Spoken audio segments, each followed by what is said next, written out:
வீரபாண்டிய கட்டபொம்மன். அவங்க அப்பா பேர் வந்து ஜெகவீரபாண்டியன். வீரபாண்டிய கட்டபொம்மன் வந்து தன்னோட 30வது வயசில் பாஞ்சாலங்குறிச்சியோட பாளையக்காரராக பொறுப்பேற்பார். அவர் பொறுப்பு ஏற்கிற சமயத்தில் கிழக்கிந்திய வணிகக்குழுவுக்கு கப்பம் கட்ட தவறிடுவார். 1792 கர்நாடக உடன்படிக்கையின்படி ஆற்காடு நவாப் என்ன பண்ணுவார்னா, இந்த வரி வசூலிக்கிற உரிமையை வந்து ஆங்கிலேயருக்கு கொடுத்துருவார். ஆங்கிலேயருக்கு வரி கட்டாததுனால கலெக்டர் ஜாக்சன் வந்து கட்டபொம்மனுக்கு வந்து மிரட்டல் கடிதம் அனுப்புவார். 1798 மே 31 கணக்கின்படி கட்டபொம்மன் கட்ட வேண்டிய நிலுவைத் தொகை எவ்வளோனா 3300 பகோடா. 1798 ஆகஸ்ட் 18 வந்து தம்மை ராமநாதபுரத்தில் வந்து சந்திக்குமாறு கட்டபொம்மனுக்கு ஆணையிடுவார். ஆனால் கட்டபொம்மன் வந்து சந்திக்காமல் குற்றாலத்துலேயும் ஸ்ரீவில்லிபுத்தூர்லையும் 2 தடவை சந்திக்க முயற்சி பண்ணுவார். ஜாக்சன் சந்திக்க மாட்டார். அதனால் 1798 செப்டம்பர் 19 ராமநாதபுரத்தில் ஜாக்சனை போய் வீரபாண்டிய கட்டபொம்மன் வந்து சந்திப்பார். அவர் சந்திக்கும் போது அவரோட அமைச்சரான சிவசுப்பிரமணிய பிள்ளையும் சேர்ந்து போய் சந்திப்பாங்க.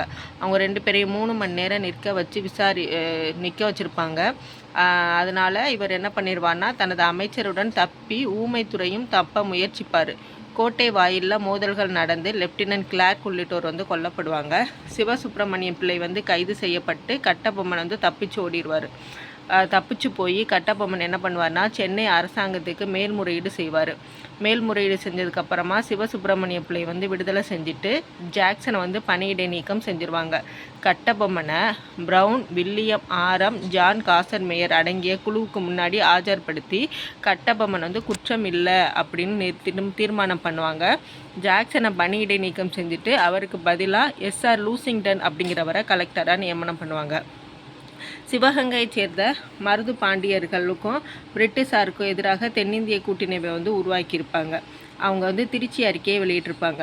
பாஞ்சாலங்குறிச்சிக்கு மருது பாண்டியர்கள் தனது தூதுவர்களை அனுப்பி வைப்பாங்க. கட்டபொம்மனுக்கும் மருது பாண்டியருக்கும் இதன் மூலமாக நெருக்கம் வந்து ஏற்படும். 1798 ஆகஸ்ட் மாதம் சிவகிரி பாளையக்காரரின் புதல்வரும் ஆலோசகருமான பாஞ்சாலங்குறிச்சிக்கு சென்று பேச்சுவார்த்தை நடத்தியிருப்பாங்க. சென்னை கவுன்சில் இந்த நடவடிக்கையை ஒரு சவாலாக கருதி கட்டபொம்மனுக்கு எதிராக போர் தொடுப்பதாக அறிவிச்சிருப்பாங்க. 1799 மே மாதம் சென்னையிலிருந்து வெல்லஸ்லி பிரபு திருச்சி, தஞ்சாவூர், மதுரை போன்ற இடங்களுக்கு பிரிட்டிஷ் படைகளை திருநெல்வேலிக்கு அனுப்பி வச்சுருப்பாங்க. இந்த படையெடுப்புக்கு தலைமை தாங்கினது யாருன்னா பானர்மேன். 1799 செப்டம்பர் மாதம் ஃபர்ஸ்ட் நாள் கட்டபொம்மனை வந்து சரணடையுமாறு அவங்க வந்து இறுதி எச்சரிக்கை விடுவாங்க.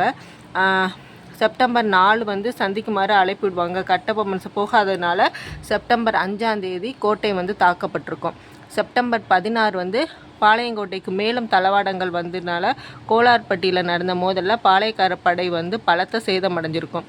இதில் சிவசுப்பிரமணிய பிள்ளை வந்து மீண்டும் சிறைபிடிக்கப்பட்டுவார். கட்டபொம்மன் தப்பிச்சு புதுக்கோட்டைக்கு ஓடிடுவார். அங்கேருந்த களப்பூர் காடுகளில் இருந்த கட்டபொம்மனை புதுக்கோட்டை ஆட்சியாளர்கள் வந்து கைப்பற்றி பிரிட்டிஷார்கிட்ட வந்து ஒப்படைச்சிருவாங்க. 1799 செப்டம்பர் 13 சிவசுப்பிரமணியம் பிள்ளையை வந்து நாகலாபுரத்தில் வந்து தூக்கிலிட்டுருவாங்க. அக்டோபர் 16 1799 கட்டபொம்மனை வந்து கயத்தாற்றுலையும் பாளையக்காரர்கள் முன்னிலையில் விசாரணை நடத்தப்பட்டு பின்னர் பானர்மேன் வந்து மரண தண்டனையை அறிவிச்சிருவார்.